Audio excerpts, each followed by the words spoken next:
Psalm 89, verses 1 to 18, a maskil of Ethan the Ezrahite.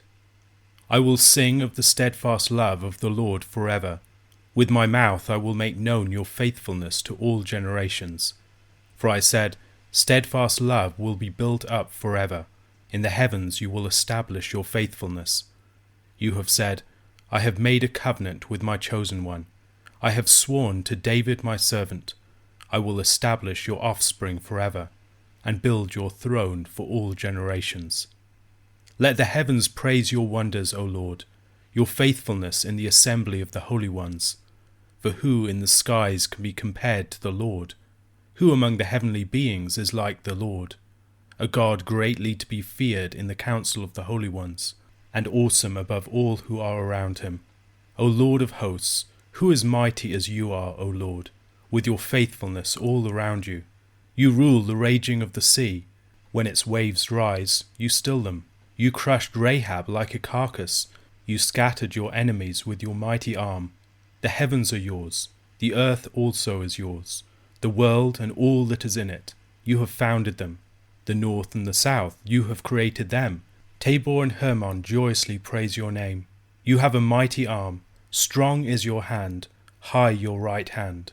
Righteousness and justice are the foundation of your throne. Steadfast love and faithfulness go before you.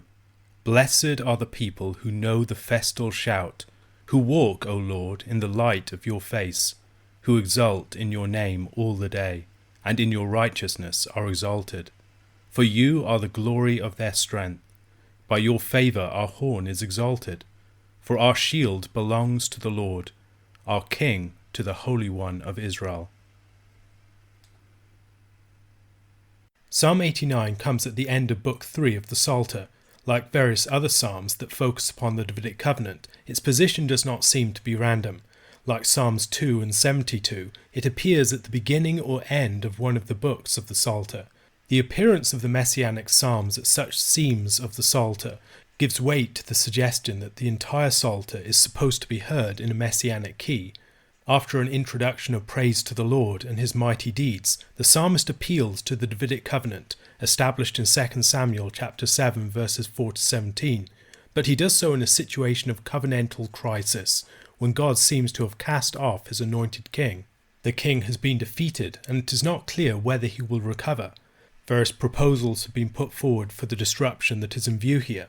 The disruption in view was serious enough to cast doubt upon the continuation of the Davidic covenant itself.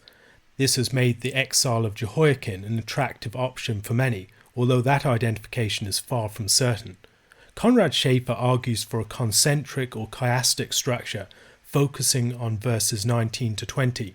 It's concerned with the covenant with David. This structure, he argues, presents David's authority as arising from God's own sovereignty. God's sovereignty is foundational to the whole and connects the two halves of the psalm together. References to God's steadfast love and faithfulness also pervade the psalm.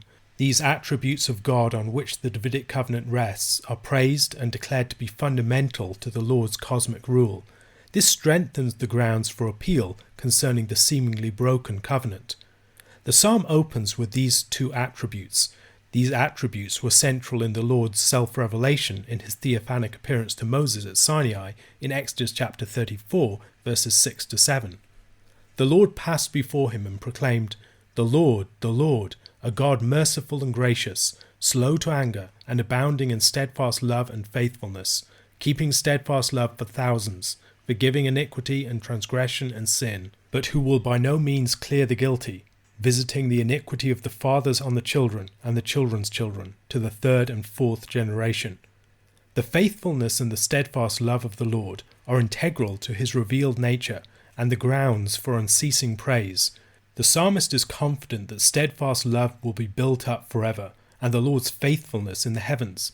The Lord himself cannot deny his steadfast love and faithfulness without denying himself. And consequently, as the Lord grounded the Davidic covenant upon these attributes, the restoration and elevation of the Davidic monarchy will establish them. In verses 3 to 4, he declares the oath of the Davidic covenant, bringing it to mind and presenting it to the Lord in a context of praise. A similar statement is found in verses 19 to 20. The Davidic oath is structured in a twofold parallelism. which heightens the hearer's sense of its solemnity. Schaeffer notes that the verbs of verse 2 are repeated in reverse order in verse 4, further tying the Lord's establishment of his attributes of steadfast love and faithfulness with his establishment of the throne of David. The Davidic covenant is declared in 2 Samuel chapter 7, verses 8 to 16. Now therefore, thus you shall say to my servant David, Thus says the Lord of hosts, I took you from the pasture, from following the sheep, that you should be prince over my people Israel, and I have been with you wherever you went, and have cut off all your enemies from before you, and I will make for you a great name, like the name of the great ones of the earth, and I will appoint a place for my people Israel, and will plant them, so that they may dwell in their own place, and be disturbed no more, and violent men shall afflict them no more, as formerly, from the time that I appointed judges over my people Israel. And I will give you rest from all your enemies. Moreover, the Lord declares to you that the Lord will make you a house. When your days are fulfilled, and you lie down with your fathers, I will raise up your offspring after you, who shall come from your body, and I will establish his kingdom. He shall build a house for my name, and I will establish the throne of his kingdom forever. I will be to him a father, and he shall be to me a son. When he commits iniquity, I will discipline him with the rod of men, with the stripes of the sons of men. But my steadfast love will not depart from him, as I took it from Saul, whom I put away from before you. And your house and your kingdom shall be made sure forever before me. Your throne shall be established forever. After recalling the Davidic covenant, the psalmist moves our attention up into the heavens and the realm of the divine council itself. Surrounded by the heavenly beings in the heavenly throne room, the Lord will be glorified in the divine assembly. The grounds for this praise will be the wonders of the Lord, presumably those wonders by which he will have confirmed his nature through his acting to establish his promises to David, even against all of the odds. The Lord is incomparable, set apart from any of the heavenly beings. While they might be members of the divine council, none of them is like the Lord, who is the uncreated, most high God, mighty in all of his works, and faithful in all that he does. From heaven our attention is drawn to the earth again, now to reflect upon the Lord's proven power in the arena of creation. This power is seen in his power over the deep, a power manifested in the act of fashioning the world. He set boundaries for the chaotic powers of the sea. There is a likely allusion here to ancient Near Eastern combat myths of the divine slaying of the sea monster, prevailing over the forces of chaos, establishing his supremacy over all the other gods, founding the earth and subduing opponents and rebellious forces. This great divine victory over the forces of chaos at the world's founding is also described in places such as Job chapter 26 verses 12 to 13, which also employs the same sort of symbolism. By his power he stilled the sea, by his understanding he shattered Rahab, by his wind the heavens were made fair, his hand pierced the fleeing serpent. However, here the myth is also alluding to an actual historical event. Rahab is a term used for Egypt in places such as Isaiah chapter 30 verse 7, and as elsewhere in scripture, what is called a cosmogonic myth is connected with recorded history, as the victory over the sea monster and the forces of chaos is related to the story of the Red Sea crossing. If, according to the pagan myths, the Most High God established the world and his supremacy over the powers of the cosmos through an act of conflict with the sea monster, the Lord achieved a comparable victory in history by delivering his people through the Red Sea and drowning their enemies there. This was the founding of a new world. Isaiah chapter 51 verses 9 to 10. Awake, awake, put on strength, O arm of the Lord. Awake as in days of old, the generations of long ago. Was it not you who cut Rahab in pieces, who pierced the dragon?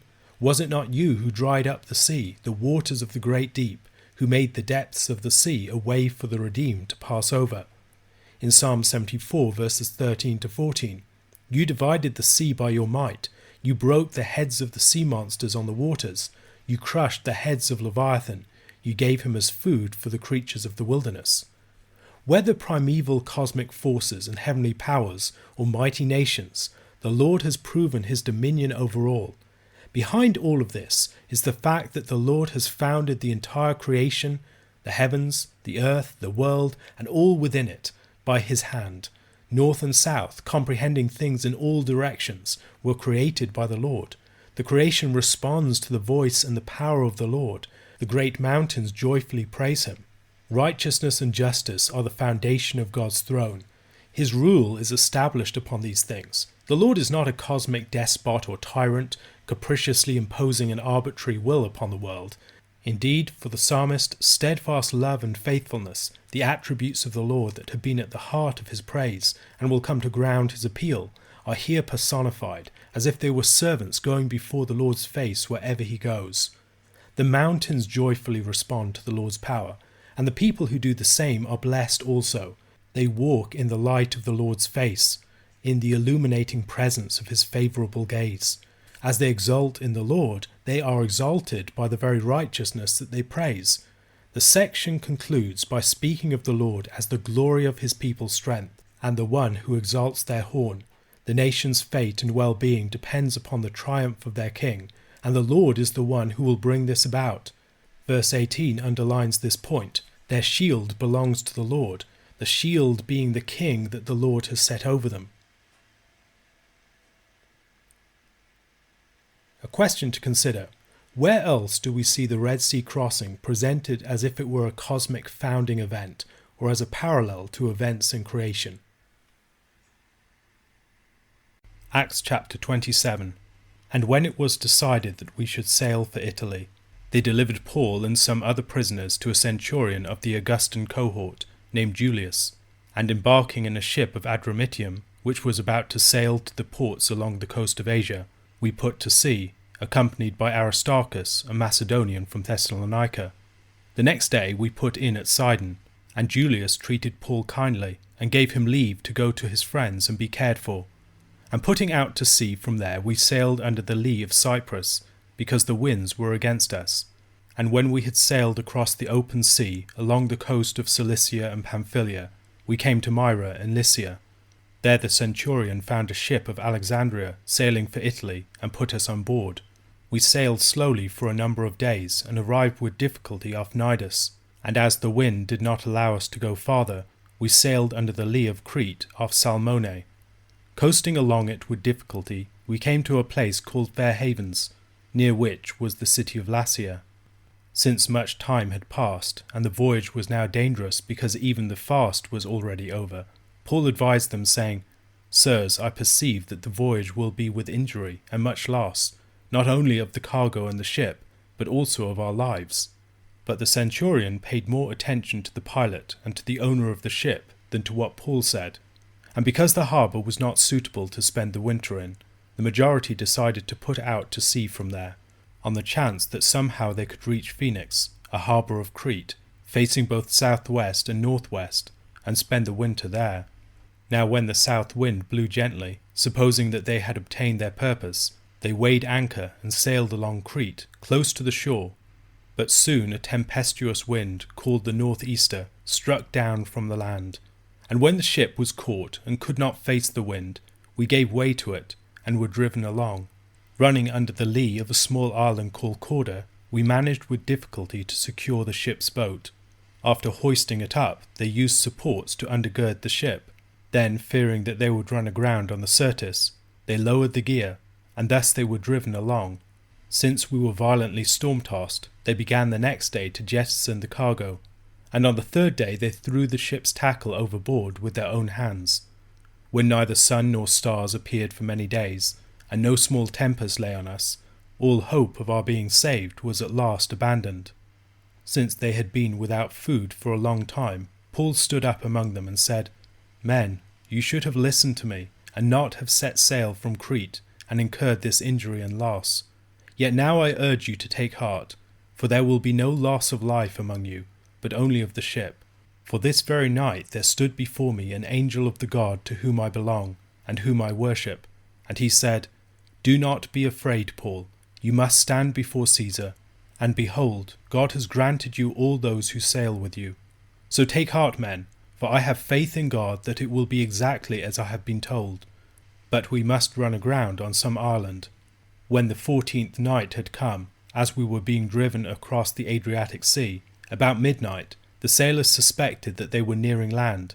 So they took a sounding and found 20 fathoms. A little farther on they took a sounding again and found 15 fathoms. And fearing that we might run on the rocks, they let down 4 anchors from the stern and prayed for day to come. And as the sailors were seeking to escape from the ship, and had lowered the ship's boat into the sea under pretence of laying out anchors from the bow, Paul said to the centurion and the soldiers, "Unless these men stay in the ship, you cannot be saved." Then the soldiers cut away the ropes of the ship's boat and let it go. As day was about to dawn, Paul urged them all to take some food, saying, "Today is the 14th day that you have continued in suspense and without food, having taken nothing. Therefore I urge you to take some food, for it will give you strength, for not a hair is to perish from the head of any of you." And when he had said these things, he took bread, and giving thanks to God in the presence of all, he broke it and began to eat. Then they all were encouraged and ate some food themselves. We were in all 276 persons in the ship. And when they had eaten enough, they lightened the ship, throwing out the wheat into the sea. Now when it was day, they did not recognize the land, but they noticed a bay with a beach, on which they planned, if possible, to run the ship ashore. So they cast off the anchors and left them in the sea, at the same time loosening the ropes that tied the rudders. Then hoisting the foresail to the wind, they made for the beach. But striking a reef, they ran the vessel aground. The bow stuck and remained immovable, and the stern was being broken up by the surf. The soldiers' plan was to kill the prisoners, lest any should swim away and escape. But the centurion, wishing to save Paul, kept them from carrying out their plan. He ordered those who could swim to jump overboard first and make for the land, and the rest on planks or on pieces of the ship. And so it was that all were brought safely to land. The story of the journey to Rome and the shipwreck in Acts chapter 27 is an exciting episode of the narrative, highlighting the Lord's protection of his servant Paul. However, one might wonder why this account is so lengthy, when much of it, exciting though it may be, might not seem to advance the larger narrative of the book in which it is found. The question of what it is doing here should be considered. Is it simply a result of the fact that Luke is an eyewitness to these events, and as a result is more long-winded in his description? That might well be part of it, but I think there might be something more going on. Luke wants us to pay attention to the significance of this story within the wider framework of his narrative. Both in his Gospel and in the Acts of the Apostles, Luke frames his narrative around journeys, and there are parallels between the two accounts. Jesus sets his face towards Jerusalem, and Paul sets his face toward Rome. N.T. Wright observes a deeper parallel between this particular account and the account of the crucifixion in the Gospels. At the equivalent point where in the Gospel we come to the crucifixion itself, we come in Acts to the shipwreck, the moment when the forces of wind and wave do their worst, and it looks as though Paul will be drowned at sea, or smashed on the rocks, or killed by the soldiers, or finally, in an almost comic touch, poisoned by a Maltese snake. The darkness and hopelessness of the storm at sea mirror the dark hopelessness of Gethsemane and Calvary itself. And then, finally, after the sailors have used one anchor after another to slow the boat down and prevent it simply accelerating into the waiting rocks, they manage to steer close enough into land so that when the ship finally runs aground and starts to break up, everyone on board comes safe to shore. We have already seen parallels between Paul's hearings and trials and those of Jesus. There are further details in the narratives that fill out the associations, such as the presence of a centurion who gives some sort of favourable witness in both. Sea imagery is prominent in Matthew, Mark and John. Luke, by surprising contrast, does not employ the language of the sea in the same way or to the same degree in his Gospel. What is referred to as the Sea of Galilee or the Sea of Tiberias in the other Gospels, for instance, is consistently spoken of as the lake in Luke. Luke's sea imagery waits for the book of Acts, where it is associated with the Mediterranean, and especially at this point with the journey to Rome. The sea is connected with chaos. It's a realm beyond human mastery and order, yet it's bounded by God's sovereignty. In revealing the destructive might of the sea, the event of the flood also reveals the radical dependency of creation upon a gracious providence more generally. Through the flood, we can see the whole world as a sort of ark. a realm whose hospitable elements, stable ground, gentle rains, fertile earth, light winds, meandering rivers, changing seasons, are a fragile environment that can only be enjoyed because the terrifying forces of chaos that lie just beneath the surface are held at bay by the might and the goodness of God. The sea is a realm where providence can come into a new focus, as it does in Acts chapter 27, in ways that accentuate and foreground broader narrative themes. Among other things, in the Gospels and now in the book of Acts, the sea serves as a powerful metaphor for the new field of mission that the church has been called out into. It's a dangerous realm in which they must depend upon the provision and the protection of God from the immense powers that surround and will assail them. While the typical servants of God in the Old Testament are shepherds, in the New Testament we see disciples commissioned to be fishers of men. There are also several stories in the Gospels that focus upon the threatening sea. In her treatment of the sea in the Gospel of Mark, Elizabeth Struthers Malbon describes the boat as a mediator between the land and the sea. Peter Leithart develops this imagery. The fact that Jesus teaches from a boat shoved out in the sea perhaps gives us an image of the church. The church is a little ark, a little bit of Israel, tossed about on the sea of nations. But there's no danger, because the Lord of the church walks on the sea as dry land. Like the ark during the flood, the church is a microcosm, the seed of a new humanity, waiting to find its purchase in the soil of a renewed creation.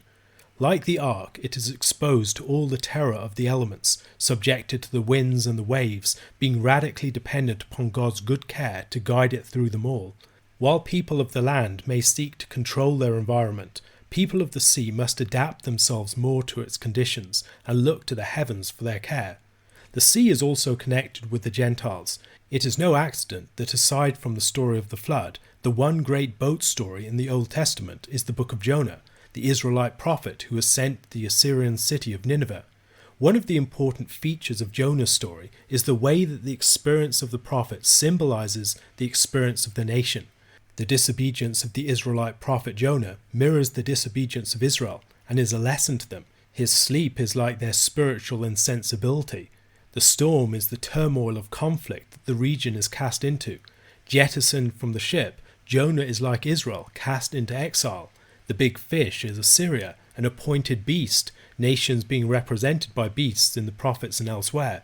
It swallows Jonah and later vomits him out after he prays for deliverance. This is a lesson that Israel is supposed to learn from. As a symbol of international relations, Israel as the sleeping prophet, fleeing from the calling of the Lord, caught in a storm on the ship with pagan mariners, is a powerful one. Israel can no more control the storms of regional conflict and unrest than Jonah can control the storm in the deep. However, Israel's disobedience has consequences for the surrounding nations, as the waves of Assyria may overwhelm them too. In Jonah chapter 1 and 2, God presents a different way of thinking about Assyria, as an appointed beast to protect a disobedient prophetic nation from utter destruction, as it has forsaken its calling. The Gentiles are associated with the sea in Scripture, and the seething fury of the storm-tossed sea threatening to overwhelm the weak vessel symbolizes the vulnerability that the land of Israel stood in relative to the surrounding nations. As we will see, there are several noteworthy similarities and contrasts between the story of Jonah and the story of Paul's shipwreck. Once again, the Jewish prophet in the boat with pagans symbolizes something greater, standing for the people of God in the vessel of Christ. The chapter begins with a description of the first stages of the journey to Rome.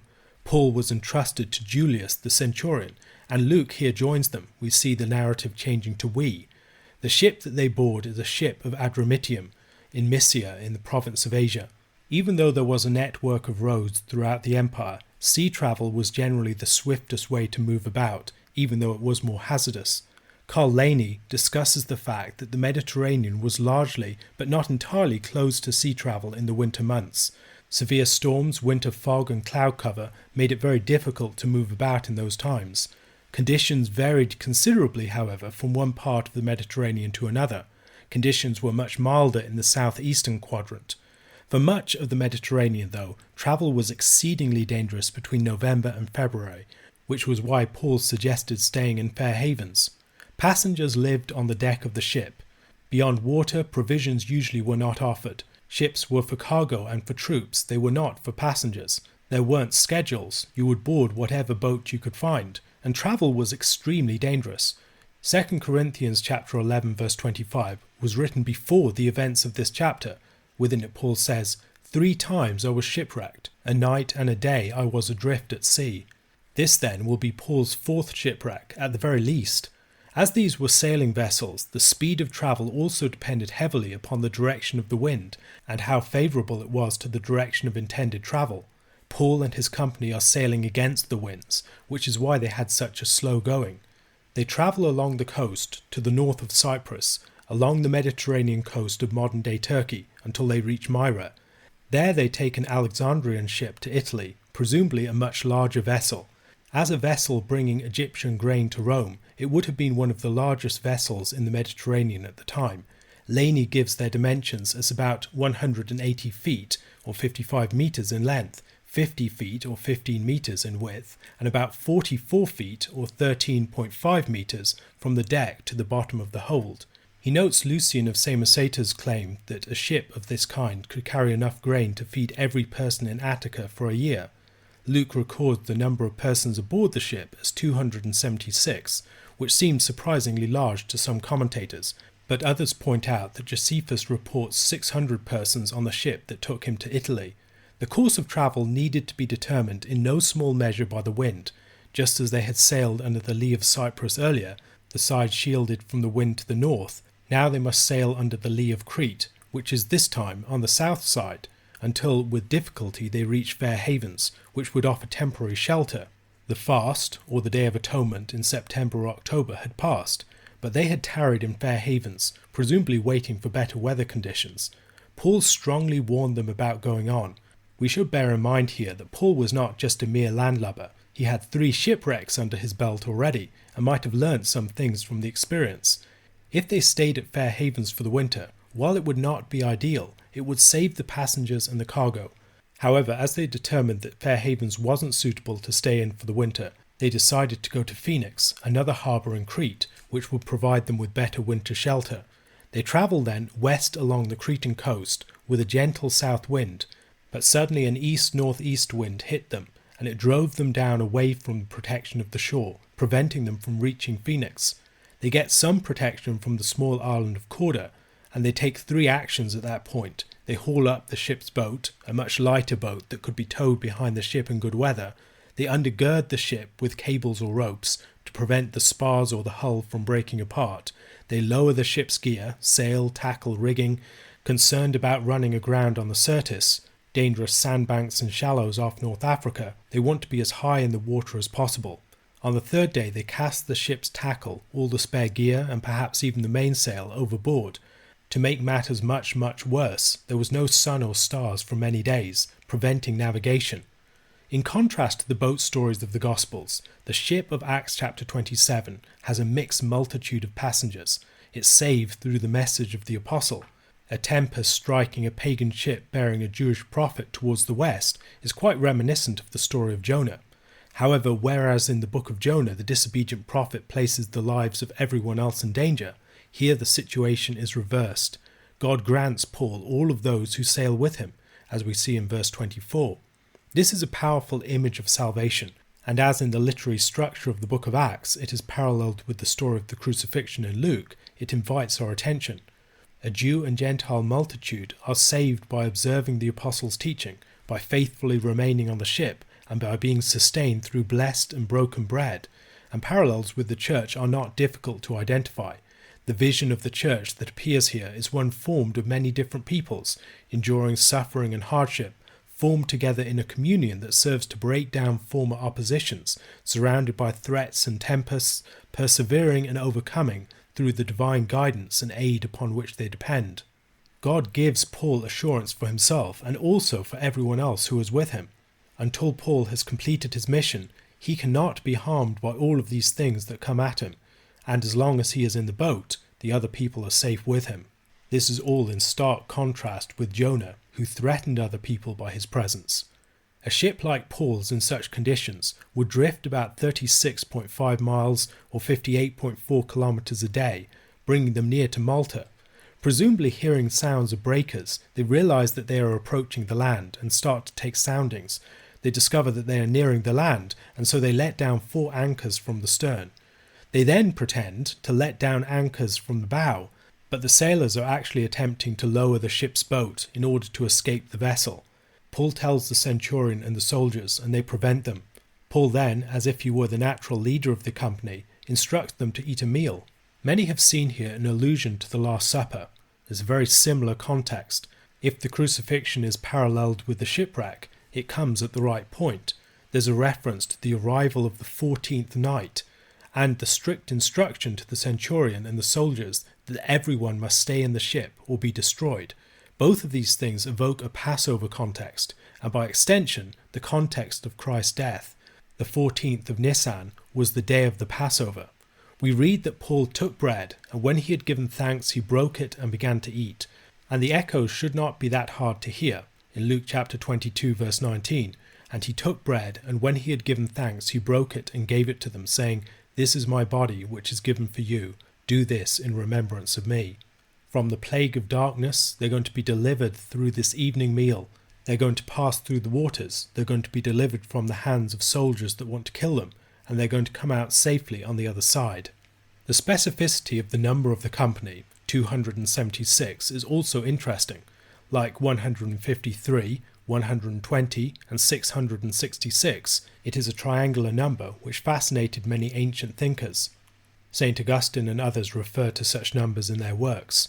What symbolic meaning it might have, if any, is quite unclear to me. Perhaps something related to 24-1. F.H. Coulson argues for some significance, and several early church writers speculated about some spiritual meaning. However, while the number is tantalizingly specific, no clear symbolic import suggests itself. They cast out the remainder of the food. This might again remind us of the Passover meal, of which nothing was to be left until the morning. This also serves the practical purpose of lightening the ship even further. When the day comes, they have some visibility at last, and they see a bay and a beach, although it is land that they do not recognize. This part of Malta was not a normal part of the sea route. They are making for the land to run aground, so they cast off the anchors, they loosen the rudders so that they will be able to steer towards the beach, and they hoist the foresail.